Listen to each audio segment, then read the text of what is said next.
let's talk about the conflict with Iran. But we're not going to look at it through the usual lens of military strategy. Instead, we're going to see it as a huge political gamble for Donald Trump. A gamble where the real fight might not be overseas, but right here at home. So the big question is Donald Trump being left behind by his own country? I mean, you see all the headlines about bombs and battles abroad, but there's a whole different war brewing inside the United States, a war for public support, and it looks like one President Trump might be losing. Okay, first, let's set the scene. For 11 days straight, the U.S. has been carrying out a massive bombing campaign against Iran. The United Nations is already calling it a major humanitarian crisis, and there were reports of thousands of deaths. So, this is not some minor skirmish. It's a conflict that's escalating and fast. And it's not just the heartbreaking human cost in the region. This war comes with a crazy price tag for America. And frankly, the numbers are just starting to roll in. And let's start with what matters most, the human cost. 7 American soldiers have been killed. For their families and for a lot of people back home, this war is suddenly very real and not at all distant. Then you have the financial side of things. Early estimates from the Pentagon put the cost at $1 billion every single day.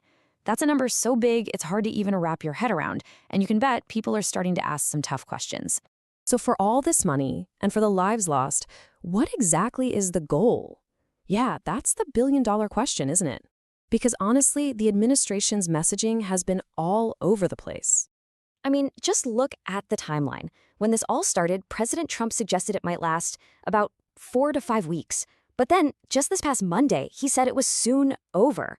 These aren't just mixed messages. It really points to a lack of a clear, coherent strategy. So what is the real end game here?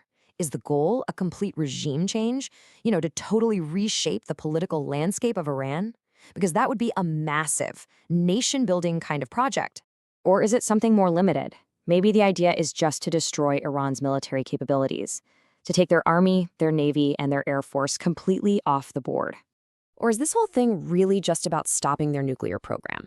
Is the goal to make sure Iran never gets a weapon?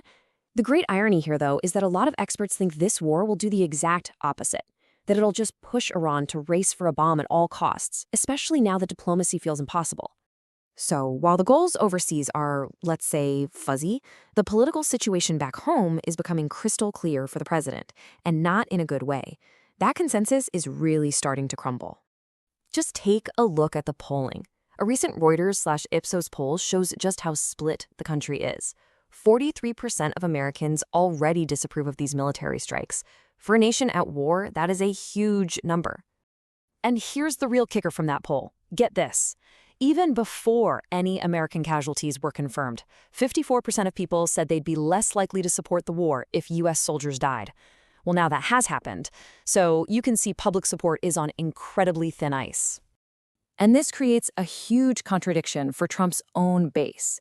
His whole America First slogan was built on the promise of ending costly foreign wars, right? Not starting new ones. This conflict just completely flies in the face of that core promise. And all of this is happening with a political clock ticking in the background.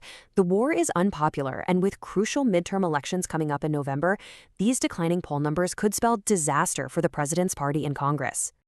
So you've got shaky support at home, no clear endgame, and all the signs are pointing to this thing becoming a long, drawn-out mess. And you can be sure Iran isn't just going to roll over. Look, Iran knows it can't go toe-to-toe with the U.S. military. So its strategy is to change the game, escalate and expand the conflict. They're striking at Gulf countries, and they're making one very, very big threat: to block the Strait of Hormuz. Now, for anyone who doesn't know, the Strait of Hormuz is basically a super important bottleneck for the world's oil supply. If they shut that down, it could trigger a global economic crisis. And for us here at home, that means gas prices would skyrocket, like overnight. And this is where the disconnect gets really stark. You have the president saying the war is soon over, but at the same time, Politico is reporting that the Pentagon is gearing up for at least another 100 days of operations. It seems like the White House and the military are on completely different planets right now.